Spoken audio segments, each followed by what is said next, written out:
दोस्तों जीएसटी के अंदर एक बहुत ही इम्पोर्टेंट अपडेट आपके साथ इस वीडियो में शेयर कर रहे हैं, लेकिन इस अपडेट से पहले आपको याद दिला दें कि सुप्रीम कोर्ट का एक बहुत ही मोस्ट अवेटेड फैसला इस पर ऑलरेडी आया था।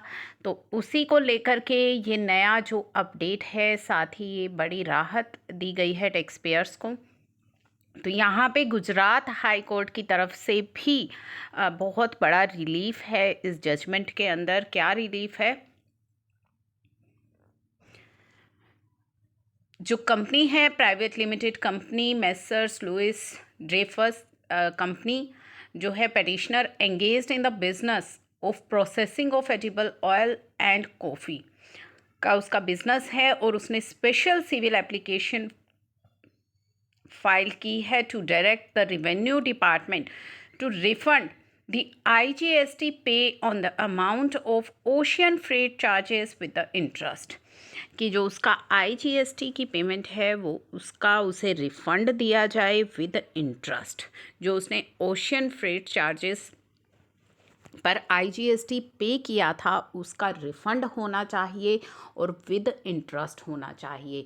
It was further pray to prohibit the respondent authority from collecting the IGST in terms of जो नोटिफिकेशन आई थी, साथ ही कि जो रिवेन्यू है वो IGST कलेक्ट ना करे as per the notification.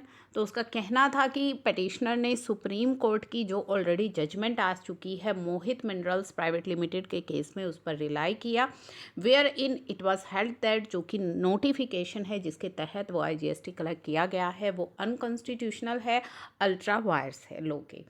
The petitioner by relying on the decision of Ari Enterprises का जो डिसीजन था refund of IGST pay as a result to the aforementioned notification, the court directed the department to refund the amount of IGST already paid by।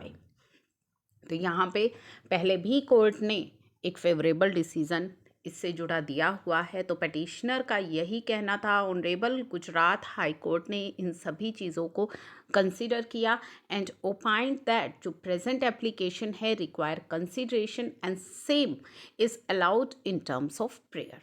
Respondent को direct किया court ने to grant the refund of the amount of IGST जो pay किया गया है petitioner के द्वारा, along with statutory rate of interest जो भी लो में इंटरेस्ट एप्लीकेबल है उस रिफंड पर, within a period of 4 weeks के अंदर वो रिफंड उसे दे with interest from the date of submission of necessary documents by the petitioner. Now relied upon the decision of honourable Supreme Court का जो डिसीजन आया था मोहित मिनरल्स के केस में, जहाँ पे जो नोटिफिकेशन है उसको ऑलरेडी अल्ट्रावायर्स करार दे दिया गया है। Present petition deserves to be allow. तो उसी के बेसिस पर ये जो प्रेजेंट पिटीशन है ये अलाउ की गई and petitioner is allowed and it is directed if IGST amount is collected. अगर कोई IGST अमाउंट कलेक्ट की गई है पिटिशनर से वो सेम उसे रिफंड हो जानी चाहिए within 6 week along with the statutory rate of interest. ठीक है, तो ये बहुत ही इम्पोर्टेंट जो अपडेट है वो आया है। तो काफ़ी सारे सुप्रीम कोर्ट के उस फैसले के बाद ये बेनिफिट सभी को यहाँ पे मिल रहा है। हाई कोर्ट्स में उस फैसले का जो है उसको कंसीडर किया जा रहा है और उसी के बेसिस पर जजमेंट्स ली जा रही हैं।